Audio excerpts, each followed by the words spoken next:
Le 16 mars, c'est la date butoir pour bénéficier de l'amnistie sur les pénalités et majorations de retard de paiement des cotisations CNSS.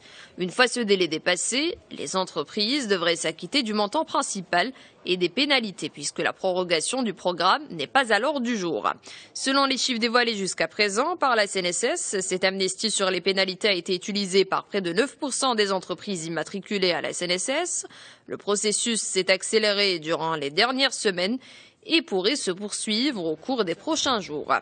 Au 31 janvier 2016, plus de 400 900 entreprises cumulant une créance de 1,27 milliard de dirhams y ont adhéré. Le montant global des dettes sociales, cotisations non payées, n'est pas définitivement arrêté puisqu'il est toujours en cours de fiabilisation. Au total, ces entreprises ont bénéficié d'une remise sur les pénalités et majorations à hauteur de plus de 900 millions de dirhams.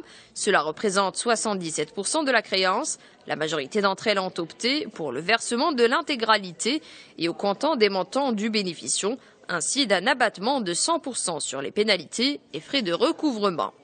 L'amnistie et remise sur les pénalités porte aussi sur la période allant de 1997 à 2005. À ce niveau, les exonérations vont de 10 à 100% et tiennent compte de la créance en principal et du nombre d'échéances choisies par l'entreprise. À noter qu'en juillet 2015, la CNSS et la DGI ont signé une convention de coopération. Celle-ci vise notamment le renforcement du dispositif de lutte contre la fraude et l'amélioration du recouvrement et du contentieux.